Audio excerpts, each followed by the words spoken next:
Welcome. You're through to the Pinstripe Chronicles podcast. This is Donald. You got my other two members of the Three Amigos team here. We got Tats, we got Rob, and we got our special guest here. We got Luca. And he's doing great stuff over here, so it's a great honor to have him on. Luca, could you plug your social media for us first of all? First of all, let me just say I appreciate Donald and everybody for having me on.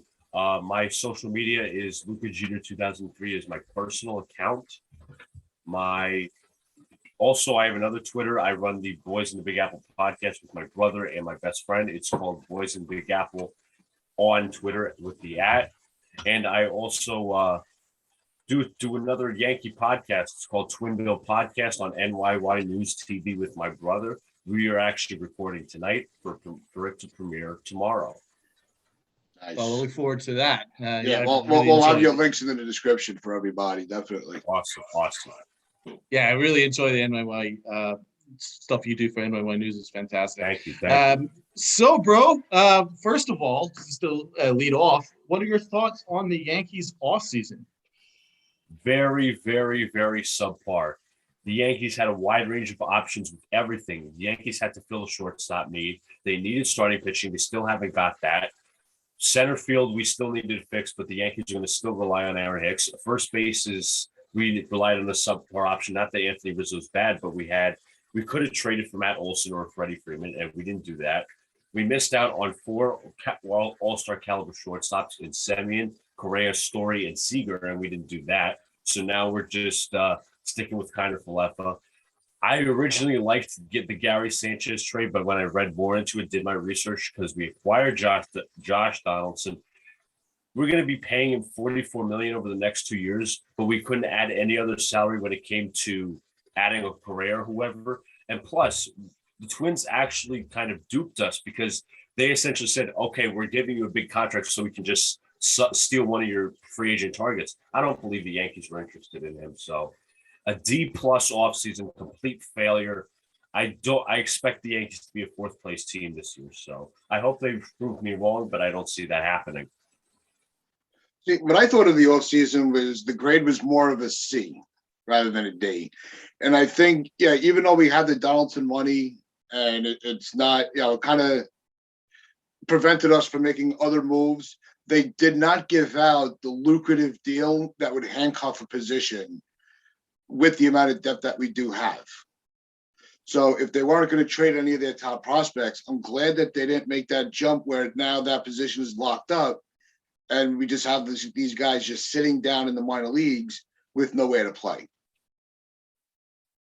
It's a good point. But with the Olsen trade, I think the A's were demanding maybe Volpe, Peraza, maybe both. We have a ton of shortstops in our system, so we're a win now team. We can't be acting as if we're winning like in 2026. Maybe we are, but we're a win now team right now. So you got to trade what you got. And this is all potential stuff. Like Anthony Volpe might turn out to be bad. He might be a bust. Peraza might be a bust. Jason Dominguez might be a bust. So you know what? It's a win now team. Trade some of the farm. We have shortstops in our system aplenty. So not trading for Olsen, I see as a major bust. Rob, how would you grade the offseason? I think a C is a pretty fair grade because that's average. We did improve, but the options that were available to get a lot better were passed up on. And that's something that we've all talked about. It's something that I brought up. And Luca, I'm glad you mentioned trading Volpe because I've been talking about wanting to move him, not because I don't like him, but because his value is through the roof right now after one good year at A-ball. This is the perfect time to trade him while his value is up. And you could get a Matt Olson type player for him. Brian Reynolds would be such a good addition to this team. And we know the Pirates, and we know teams are going to start with Volpe, but he's going to help you next year, maybe the year after.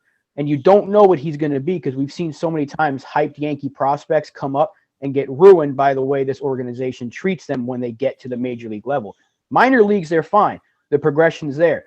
When they get here, they dick them around, and we see what happened to Estevan Florial. He was a guy with potential. We never really saw it. We've seen it with Gary Sanchez, with Gleyber Torres. They try so many different things when instead of just sticking with what's working. So now would be a perfect time to trade Volpe because of the reasons you just mentioned. We have 7 shortstops in our top 30 prospects.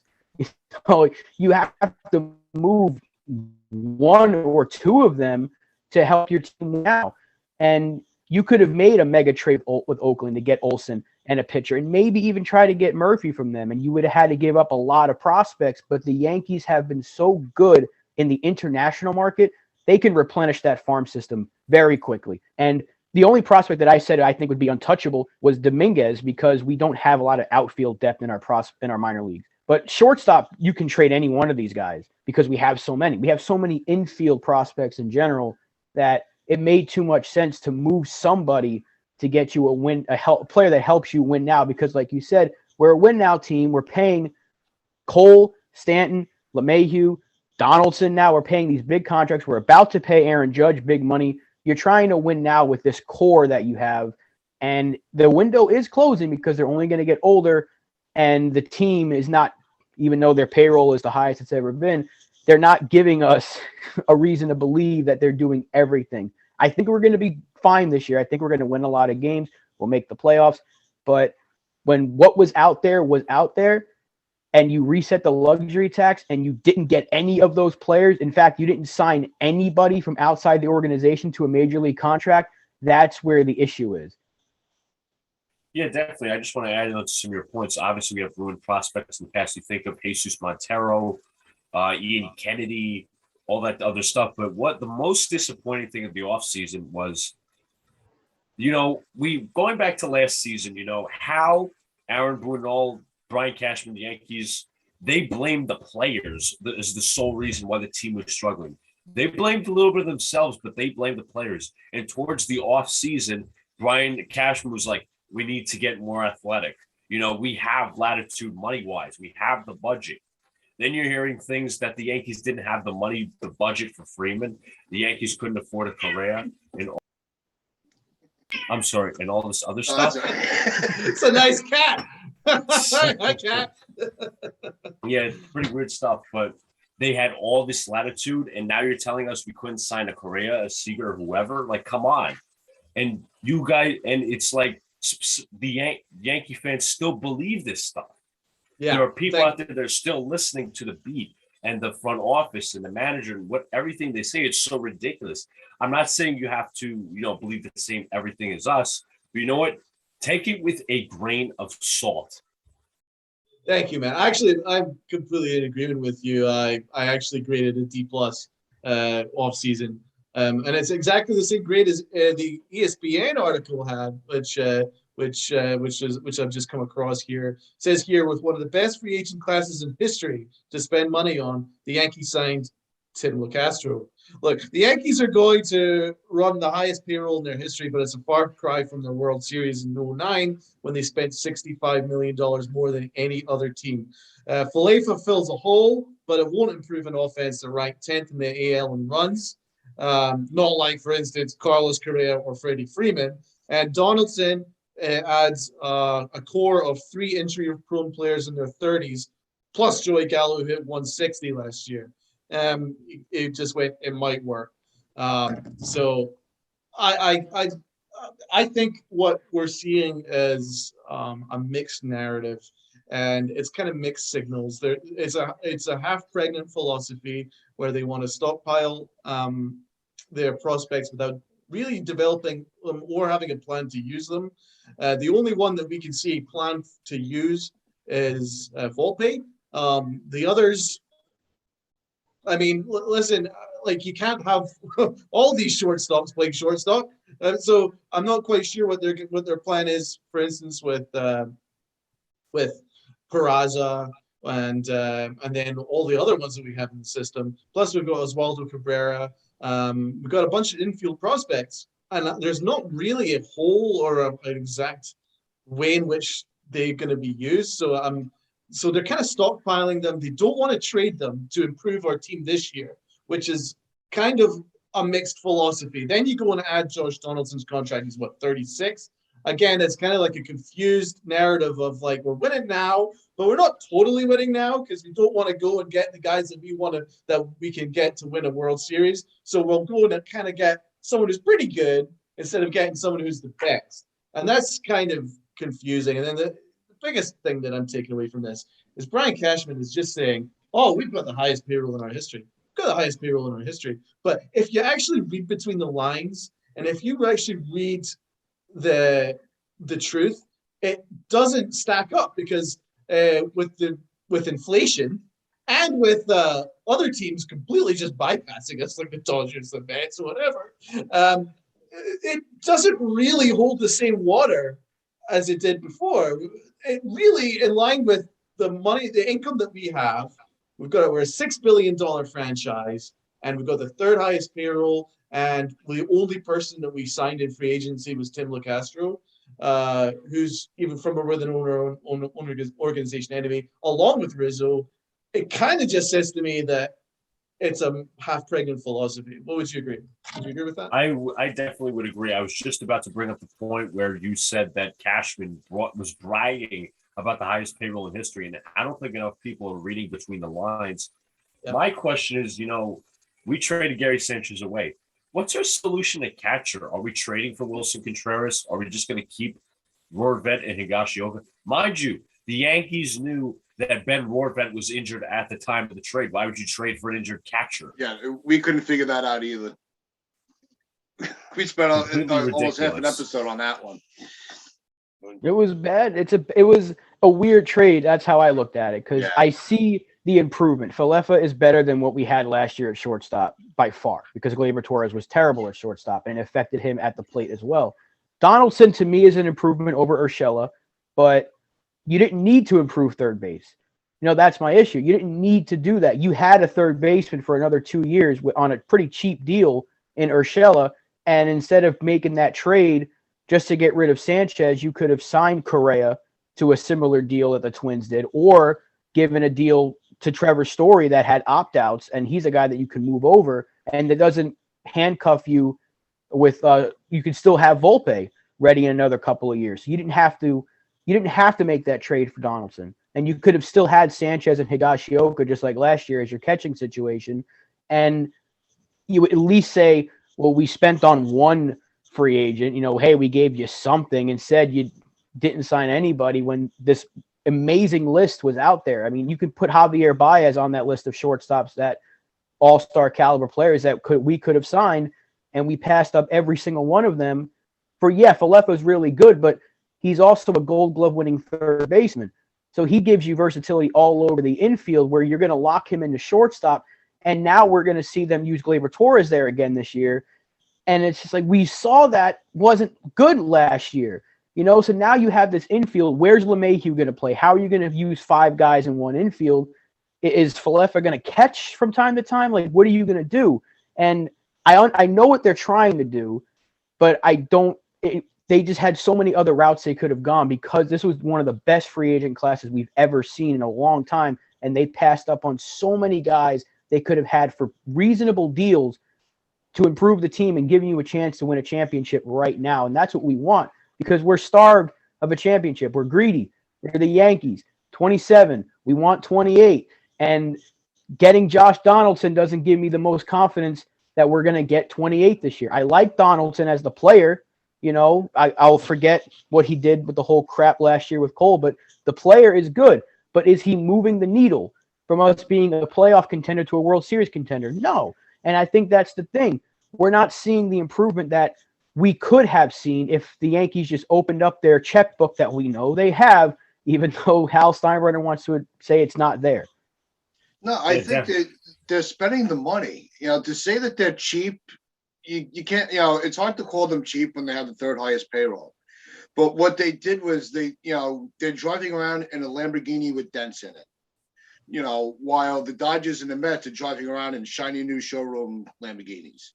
The money is being spent, it just doesn't look good. They didn't allocate their money properly where it looks like, that showroom look where it's like, wow, I want to see more of that. there are other shiny new cars that are getting the look. I think that's where Cashman and Hal really crossed up. They didn't allocate their money properly where they look like that threat. They don't have that wow factor like they did in that 09 offseason. That offseason, they killed it. And what happened? We brought home a championship. This is, I'm still driving around in a nice car, but it's not going to get it. It doesn't hold the same value. Yeah, the additions are fine. Listen, Yeah. I like Falefa. I think Falefa's actually going to be fine. It's not a question of whether I like Donaldson. I like Donaldson too. It's not really the question. And Rizzo, I like Rizzo. I don't think he's elite anymore, but I think he's very, very good. And there's no question that we've improved slightly, but is improving slightly really moving the needle here? I mean, it's just when you're looking at the major moves that are going on all around us. And my other question is, when you're in this situation where this is a generational offseason in terms of the talent that's available, not just by free agency, but also trade. If I'm Brian Cashman and Hal Steinbrenner said to me, listen, you can only add $30 million. Let's just say it's $30 million to this current payroll. Then wouldn't I, as general manager, say I would be remiss if I'm not looking at this talent going, how am I going to be able to get some of this talent, which we need? They're all areas of need. And then in that case, then I would go, well, I need to free up some room elsewhere in this. Like when you're freeing up money in the salary cap in the NFL or the NBA, and that's kind of what the Yankees are working under, a salary cap. So if you're going, well, you know what, I'm $10 million, $20 million short in Korea. What do I need to do? Well, I'm paying $18 million to Chapman, who I don't really trust. So might I move some of that money, and then I can allocate that resource to getting an all-star in their prime that can help us right now, that of an area of need. That's my argument. So that's why I'm a little bit annoyed that the media and the media shills and Brian Cashman and Hal Steinbrenner are focused so much on what we're setting up the highest the highest payroll we've ever had, blah, blah, blah, blah. Yeah, but it doesn't really answer all the questions. Yeah, it's a bad optic. It's a bad argument. You can't just look at the money. You got to look at, what that money, what's representing the money that's being spent. Yeah, definitely. It's the Stanton contract, the Chapman contract. We're going to be having Donaldson at third base, kind of left foot short towards second. Where's LeMahieu going? You're paying $15 million a year for the next couple of years. Where's that going? So, yeah. Where's he playing? No, I don't. What was that? Oh, no, your line cut out there. Want to say it again? No, I was just saying. LeMahieu should be your second baseman. I mean, we signed him originally as a utility guy, but I guess that'll be his role this year. But you have to keep him in the lineup every day. So where is he going to play? And we talked about that when we did our lineups, that the DH is going to be so important this year because they cannot lock one player into it. If they go into the season saying Stanton's the DH and we're going to give him a day in the outfield every so often, that's going to create problems. So the DH is going to be important. Donaldson's got a DH a lot. And this way you're going to keep LeMahieu in the field because that's where he's most important. But I don't get the reasoning for adding a utility guy like Falefa just to put him at one position when you could have used him like they want to use LeMahieu. LeMahieu doesn't play shortstop. Falefa can. So if they could have added Falefa and then still made a big move for a shortstop, and then your infield situation looks better. They could have traded Torres maybe if they wanted to. I'm glad they didn't. But options were there. They didn't do it. It's something that we've been talking about the entire offseason, the options they had. And look they at just didn't want to do it. Yeah. Look at who would you have signed as general manager if you're Brian Cashman at the start of the offseason? Which was your main target? I really liked Freeman. I really liked Correa. I would have definitely signed those two. For outfield, I liked Starling Marte. I also liked the idea of trading for Adam Frazier.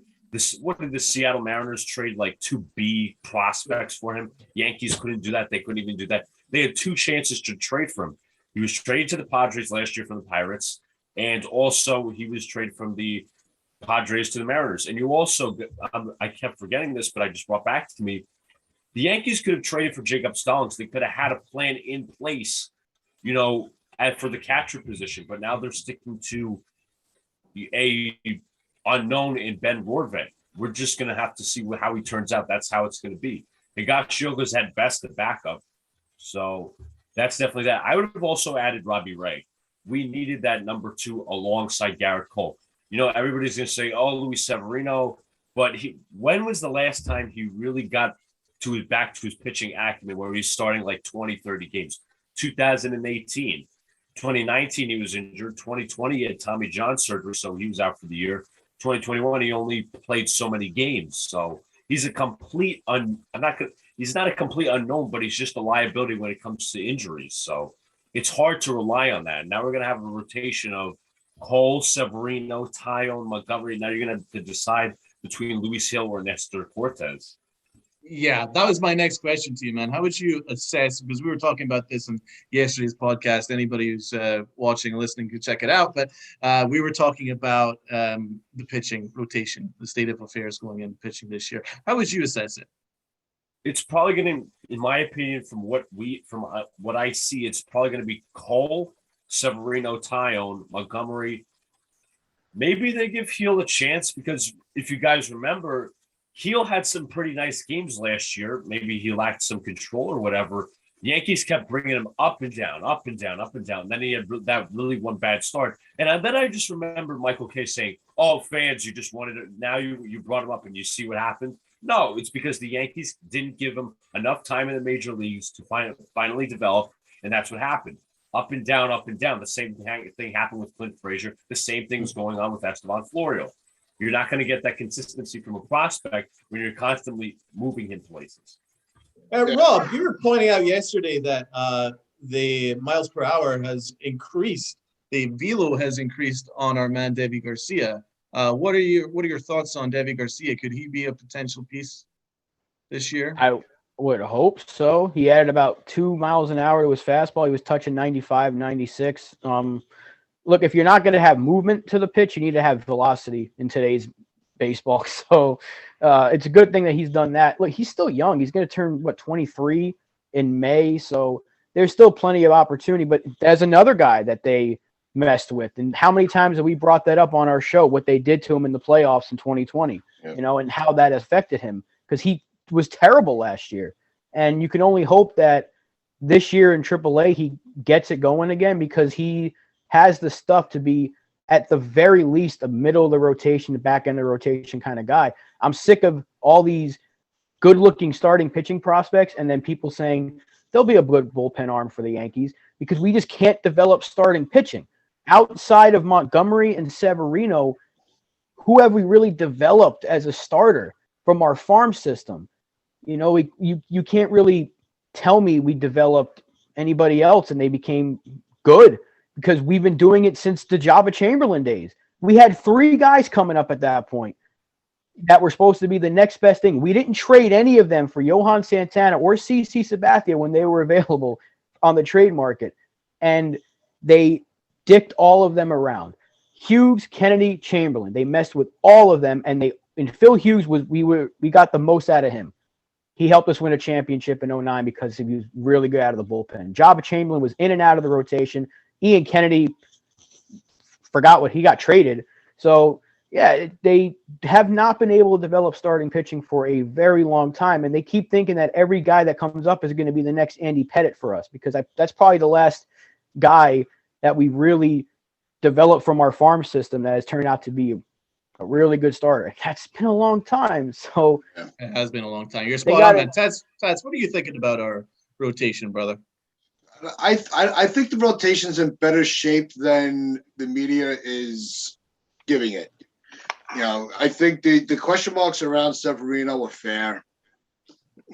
But I think that he's been working enough where I think he's going to have the ability to bounce back a lot quicker than we're thinking. He just has that stuff. He has that moxie, that we've seen when he first came up. He knows if him and Monty are two pitchers that after a bad outing, they can shake it off no problem. They have no problem. They bounce back. That's what you need in a starting pitcher. That's why when they sent Luis Gil down the last year after that bad outing, I think that was the mistake, because the way you build confidence is showing that you trust that. Same like with a bullpen arm. Just because they have a bad outing, that next game, they're right back out there. You got to learn how to just forget yesterday. And Luis Gil has to learn how to do that. And he's not going to do that being sent on the shuttle up and down all season. So if this is going to be their rotation, they have to ride or die with it. If you need to tweak it, that's what the trade deadline is for. Yeah, he's got the stuff. Yeah. No question about it. So let's go around the horn. I'm going to ask you guys for your breakout candidate for the year. So who this year you feel is going to be a breakout candidate? And also a prospect from our farm system who you think might be someone to keep an eye on later this year that could be a potential contributor, and also the number of wins, just a range of wins. We'll go the over under with that with our four. So Luca, I'll take it to you. Who do you think is going to be our most improved player, comeback player? Comeback player. I kind of see either Joey Gallo or Gleyber Torres as a candidate, because you're moving Torres back to second base. A guy to keep an eye on in the minor leagues, I would say, is Oswald Peraza. He's being very underrated by Yankees fans because they see Volpe. And for the range of wins, I'd say 90 to 95 is a decent, is a solid amount. I mean, it's a stacked division overall, but I do see the Yankees pulling out a decent amount of wins. Okay. Rob. Most improved. He's the most important player on this team outside of Judge and Stanton. It's going to be DJ LeMahieu. I want to give it to Torres, but it's got to be DJ. If they're leading him off, we've seen it in the spring so far. He's hitting line drives again. The ball's in the air. He's not hitting it on the ground. He killed us so much last year with those double plays. If we get 2019, 2020 DJ, this lineup is going to thrive. So he's very, very important. A player to watch in the farm, I'm going to go with one of our pitchers. I like Hayden Wesneski a lot. I want to see what he can do. I think we're going to see a lot of our young arms come up probably for a start and then get sent down, but he's one of those guys that I could see. I want to see someone from that pitching crop come up and just be good and keep them up there. So it could easily be Heald or Garcia or Schmidt, but I really like Wesneski. For the wins, I think what Lucas said, 90 to 95. I'm going to go a little bit higher. I think we can get up to 97. I think we can get. We're going to win a lot of games this year. I don't think we're going to be as bad as people think, but I think. Look, when people say the Yankees could win the division, I don't think it's the craziest thing in the world. Yeah. Wow, that is optimistic here at the Pinstripe Chronicles. Tats, where are we going with, bro? So for the play that's going to step up the most, I'm going to go outside the box a little bit, and I'm going to stick with the catching position. I think Higgy has a all-star year behind the plate. I think in the defensive, I think he's going to just really help all those pitchers step up, because they had that stability that they didn't have with Sanchez. They're going to have that comfort that they didn't have. They could throw the ball just a little bit outside the zone and know it's not going to get past. So you're going to have the pass balls and the wild pitches. I think are going to be minimal. For a player that in the minor leagues, the prospect, I'm going to go with Luke. I'm going to go with Oswald. I think when his little bit of time in spring training, he showed a lot of high ability. I think he's going to be that player with the injury bug that's going to get the call to come up and replace. So I think he's going to be able to shine a little bit. The wins, target wins, yeah. I'm actually going to go, between Luca and Rob. I'm going to say between 95 and 97. And I think because of the defensive upgrades on the infield, especially with the shortstop position, and having Torres where he is his best, Donaldson's is a plus defender at third. Rizzo is a phenomenal first baseman. I think that you're going to cut back on, you're going to see a lot more double plays turned, less errors. So I think that's going to help them get more wins than losses. It's not going to hurt them as much as it did last year. So I think they can get between 95 to 97. Okay. And also, who's going to have a better year between Judge or Stanton? Who's going to have the more home runs? Ooh. I'm going to say Judge. You know how players get when they're ready for a contract. That's a good point, brother. Well, Point. If Judge doesn't get signed before the season, yeah, he might hit 70. Yeah, I mean, that's a good. It depends on who plays more games. If they're both healthy like last year, it's going to be a close race. I'm going to give the nod to Stanton though, because he seems to hit him more frequently, which is crazy because Judge hits him all the time. But when Stanton gets hot, he's hitting like 7 in a 2-week span or something like that. So I'm gonna give the slight nod to Giancarlo. Luca? I'm gonna say Aaron Judge. I think he's really gonna hit. If, as Rob said, I know he was mentioning the contract negotiations. It's ridiculous that they haven't signed him to a contract extension, but that's not the point here. I'm gonna say Aaron Judge. I think he's gonna go all out this year if he stays healthy. I'm gonna say Aaron Judge will win the battle. Okay, so me, I'm gonna go with. I mean, Judge, you probably think is kind of a contract year. Plus, you probably can pencil him to play more than Stanton. So, but I think that certainly Stanton will have more home runs per average of at bats than Aaron Judge, in my opinion. I think Stanton's going to have a massive year. I think I'm excited about Stanton. My comeback player would be DJ LeMahieu. I'm pretty confident. It just depends on how the Yankees use him. If the Yankees find every day at bats for him, I think he will be a comeback player. And if not him, then I do feel pretty good that Falefa will be someone who the Yankee fans are going to really connect with his glove, because we Yankee fans are very discernible. We're very smart in terms of what's on the field itself. I know Yankees organization pretty much dismiss their own fan base, but we're pretty discernible.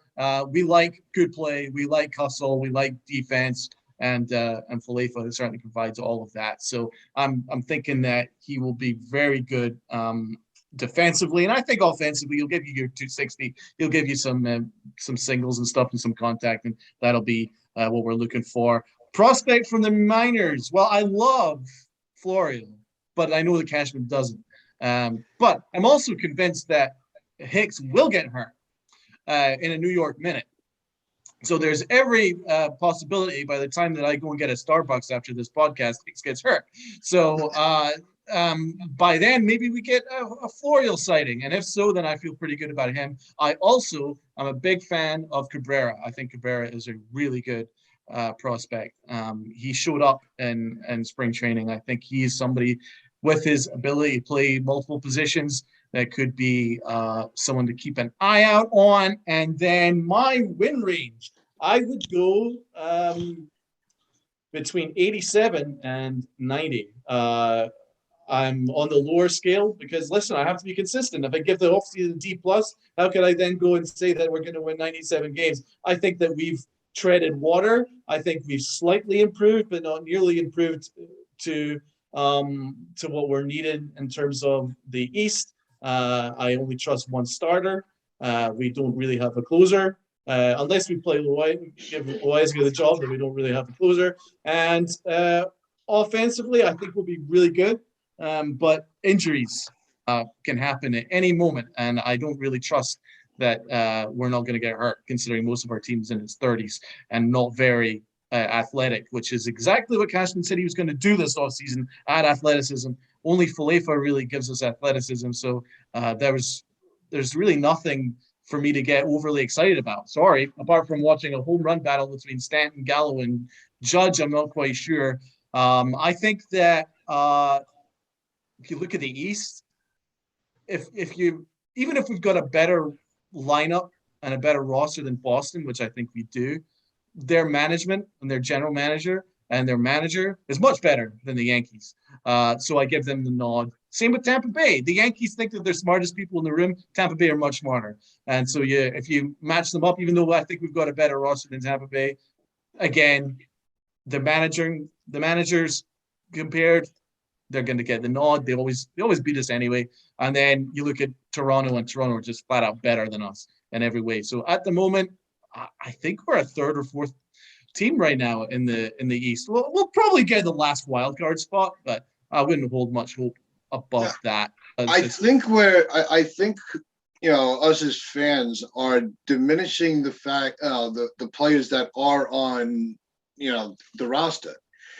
And I say that because even though we had a low grade for the offseason, the talent that we did get may not be that that splash superstar, but we did improve on especially you're going to have with the contact hitters. I think having LeMahieu in a fluid role is going to help because you're going to have a lot more players being able to take that half day off or all day off.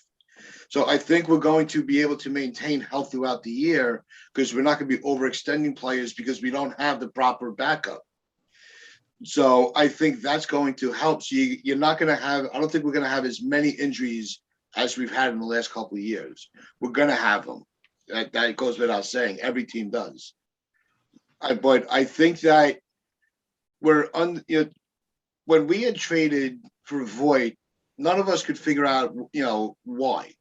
And Voit ended up being a really good player, and really was able to capture a lot of fans. And I'll even use the example of Gregorius. He was a player like, who the hell is this guy? This is the player you're picking to take over for Jeter? And he just instantly, it took him a while, but it clicked for him. I think we could have the same thing can happen with Falefa. So I think he's going, we're going to be very surprised by Falefa's ability at Yankee Stadium. And I think the power of Donaldson at Yankee Stadium, he's another one that's going to be able to they're going to put up a lot of runs. And with the strength of our bullpen, I think that's going to help us in more games than it's going to hurt. So I think even though we gave a low grade for the offseason, we can still take pride in the fact that we still think that this team can still get into the mid-90 range and wins. I think so. Look, we improved. There's no question about it when what we added, but it wasn't what we could have done. That's my only issue with the offseason. There was so much more out there. That's why I was upset. But Falefa's good.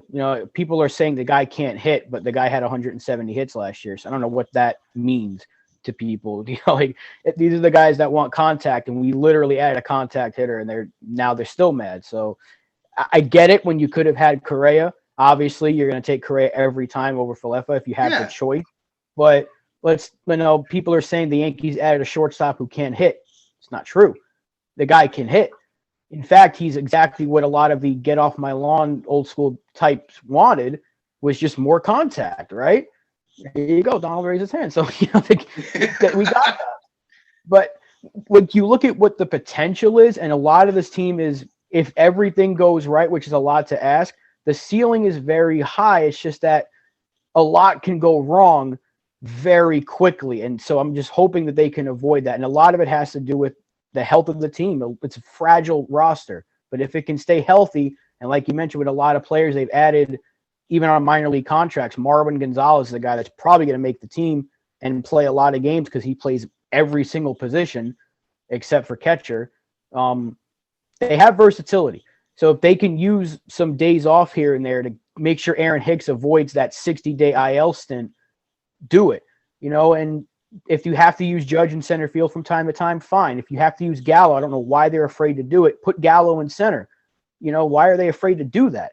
If you can give guys days off, I would rather Aaron Judge have 10 days off than be on the IL for 30 days. You know what I mean? Like, there's a big difference. If he misses 10, 15 games due to rest, it's better than him missing a quarter of the season due to injury.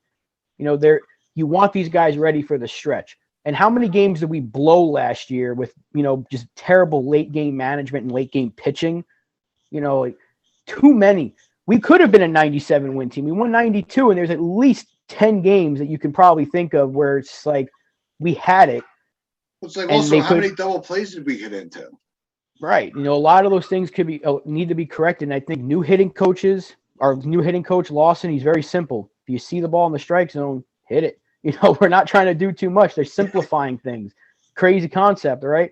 We got a coaching staff that likes to simplify things, which is going to make dope Aaron Boone's job a lot easier, hopefully, where he doesn't have to do too much thinking. Let him stand on that step and let the other coaches do their job. Well, we're at the 7th inning stretch, part of our podcast now. We're at the 7th inning stretch. I'm getting very excited. Let's all stretch. So, because you're our guest, Luca, you were saying that you were at Madison Square Garden yesterday. Let's go off topic a little bit. What was it like at the Knick game? Was it fun? It was very fun. It was a sellout crowd. It was about 19,812 people there. As you know, the 20,000 is the capacity limit. Very fun. We were around some pretty cheery fans. There was a lot of red with the Chicago Bulls traveling. They know how to travel, the Chicago Bull fans. It was a pretty exciting. Yeah, it was a pretty exciting game, although the Knicks were down like 12 in the second. I would say late first quarter, early second quarter. Made a comeback. It was a pretty nice win. It's my second Knicks game, my first one. I got to see Devontae Graham hit a game-winning shot against the Knicks in 2019. So this was a better alternative from the first game. Any Julius Randle antics? Oh, boy. He definitely showed his lack of effort. There were fans booing him. There were fans saying, get him off the court. I was one of those fans. I was not afraid to say anything and criticize Randall. I was not afraid. Good. The next time I go, I'm doing the same thing. There were Obi Toppin chants. There were RJ Barrett chants. There were bring Obi in chants. So Julius definitely felt it. We are both Knick brothers here. So what were your thoughts on the Knicks moving on the rest of the year? Obviously, it seems like the 10th seed's out of the question, but what are your thoughts moving into the offseason? You got to make some changes. Obviously, Thibodeau's probably coming back. You got to trade. You got to find the suitor for Julius Randle. He's just not mentally in it. He's in his own head. You got to change up some of the roster. You got to move pieces around because there's a lot of clogged positions. The wing is clogged. You got to find a point guard first and foremost. I mean, Alec Burks is not your long-term answer. Derrick Rose is not your long-term answer. You got to see what IQ is. I don't think he's a point guard in my opinion. Maybe see what Deuce McBride is, or just, maybe trade for a point guard like a Jalen Brunson. I think he's a free agent this offseason. But we'll see. It's going to be Leon Rose and Tom Thibodeau are both coming back. They both have the right to, turn this ship around, and they have to do it this offseason. Can't run it back. Yeah, I've been surprised that they've actually had this uptick. And it's kind of infuriated me that they haven't made changes when they had a chance at the trade deadline. They probably would have gotten the 10th seed if they just gotten a better point guard in there. Now, we're talking about point guards, and Rob actually has 2 point guards, but I don't think he's willing to give up Kyrie Irving by any chance. Rob, what are your thoughts on the Nets? I'm going for the play-in, so that's fun. It was a weird season, obviously. We don't want to get into politics here, but it was a weird season. Went through a major trade, too, and the guy we got in that trade still hasn't reached the court yet. But, I'll take it to the Knicks for a second. It's real funny that they all want Julius Randle gone, because I remember a lot of Knicks fans screaming about how they were happy they did it the right way instead of signing Kevin Durant and Kyrie. We did it the right way. So I'm loving the misery of the Knicks, because apparently everybody lives rent-free in your heads, or whatever y'all like to say. Bing bong, go ahead and keep bing bong in it. I'm loving your misery. I hope you guys are better next year, though. I really do, because it is better for the sport. I like when I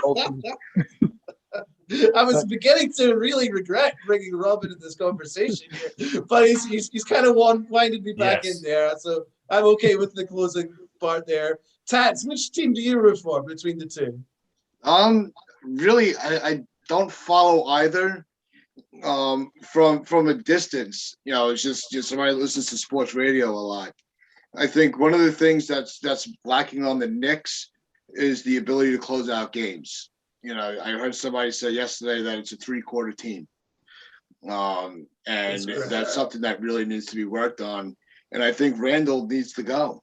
He's holding the whole team back.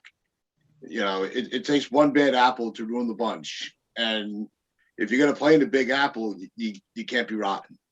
So I'll leave it at that. With the Nets, I think what really hurt them was the mandate in Irving. I think for this last stretch of game, I think they could pull into maybe they have a chance at the 8th seed. If somebody else has a little hiccup, they got to start clicking. And I think once they get through that playing game that they're set for now, and they get through, I think they'll be fine. I'm not worried. I actually agree. I think you're right, Tats. I think you're onto something there. I actually think that the Nets are actually better this year than they were last year. I've got a little bit more hope for them to make a longer run. I just think that they're better constituted. I think if you can get Kyrie on the court every day, I think he's got a pretty nice partnership going with KD. And either of them are able to drop 60 on a dime. And the problem with the Nets was you had all the drama with Harden. Irving could only play on the road. So now that smoke is all settled, you're just going to see a more better camaraderie on the court. They're going to play more as a team now that they weren't able to.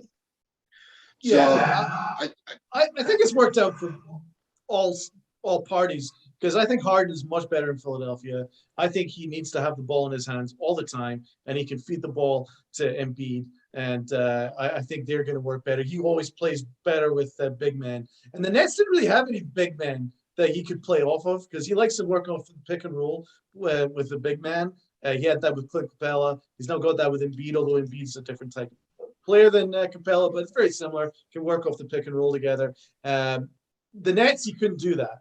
Because you got KD there, and you got Kyrie in there as well, and Harden was getting lost in the shuffle, and he's not the type of guy that's wanting to accept being lost in the shuffle. So I think it's better for all parties moving forward. So anyway, off the basketball, we'll get to the closing segment.